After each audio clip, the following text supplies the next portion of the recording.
السلام عليكم ورحمة الله وبركاته. أنا اسمي عادل محمد خليفة حسان. أنا مقيم في مصر، مقيم في محافظة جنة، مركز أبو تيش. يا إخواتي، أنا من سنين ما اتولدت وأنا عايش في مصر، مقيم أنا وأمي وعايشين في بيت بالإيجار. وأنا متزوج، معي بنت وواد، معي غادة ومعي أحمد. وأنا طلعت عليكم أهل الخير إنكم تقفوا جنبي وتبصوا لي بنظرة رحمة، الله يرضيكم. يا إخواتي، أنا ساكن في بيت بالإيجار، ما بقدرش أقوم من الأرض ولا بقدر أتحرك، وربنا وحده اللي يعلم بالحالة اللي أنا فيها. زي ما انتم شايفين الوضع اللي أنا فيه، والله العظيم يعلم ربنا. أنا حاليا يا إخواتي أنا عندي 31 سنة، بس ما اتولدت وأنا مصاب بمرض اسمه مرض ضمور العضلات. أي حد يا إخواتي يعرف إيه مرض ضمور العضلات ديتي؟ ضمور العضلات ده يا إخواتي محتاج حقنة ب40 مليون، وأنا ما معيش مقدر إن أنا آخذ الحقنة دي.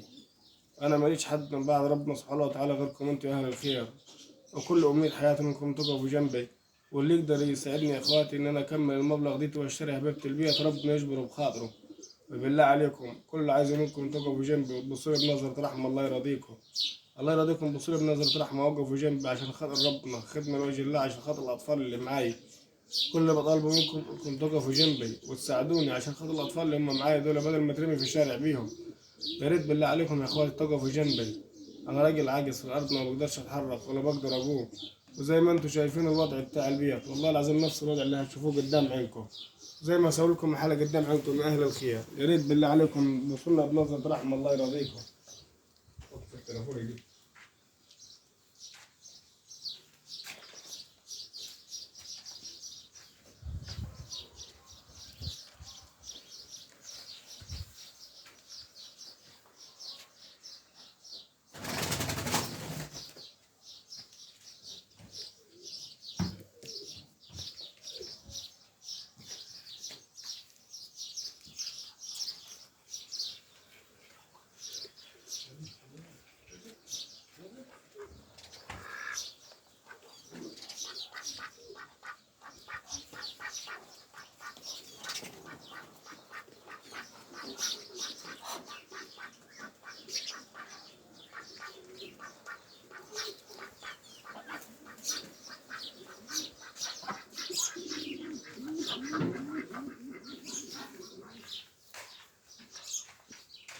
والله زي ما انتم شفتوا الحالة قدام عينكم يا اهل الخير، يعني انتم الوضع اللي انتم شايفينه ديتي، بالله عليكم الحالة دي ما تستحق انكم انتم تساعدوها.